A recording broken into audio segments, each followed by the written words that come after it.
There's been a death in the family, or more precisely, in the wardrobe.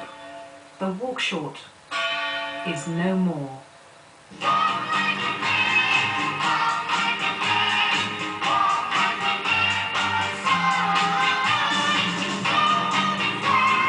They're as unique as the Tuatara.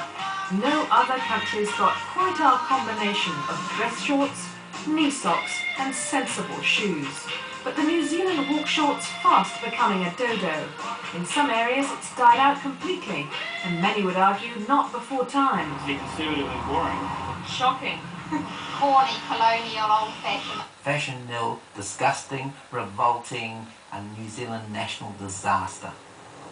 In major centres across the country, the Walkshort's on its last legs. People just aren't wearing them anymore. Walkshorts leapt onto the scene around 1950 and sales climbed rapidly.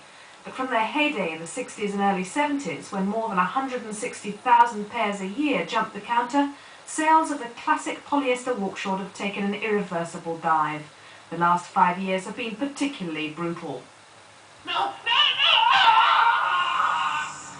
Several manufacturers have sewn up production. Many retailers wouldn't be seen dead with them anymore. I believe the Walkshort died because the teenage members of the family said to their father one day, "Father, you look foolish in those Walkshorts." Father stood back, looked at himself and said, "Maybe I do look foolish. I won't wear them any longer." Mother says, "Hurrah, no more smelly nylon socks left around." Oh, well, don't get me please wound up on knee socks. I cannot stand them.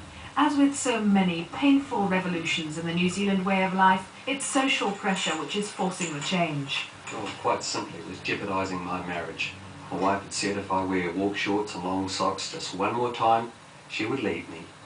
Well, to me they all look like overgrown schoolboys. In fact, some people have theories why the New Zealand male grew so attached to his shortened trousers. Psychodynamically, you might think of the psychology of the situation, whereby many New Zealand males have been mummy's boys.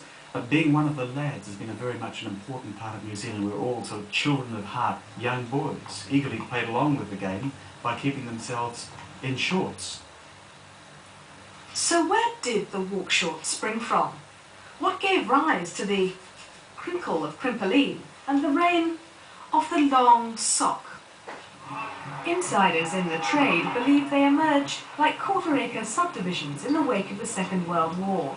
Fighting in the Middle East, New Zealand soldiers developed a taste for the Bombay bloomer, which they took back home with them.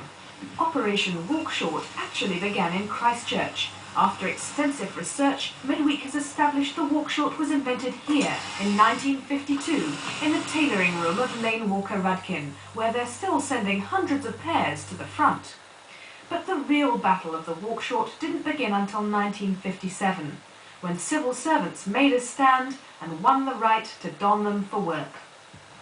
The die-hard Walkshort wearer is still at home, though, in places like Taranaki and Hawke's Bay. Napier is the Walkshort capital of New Zealand. People here just love them.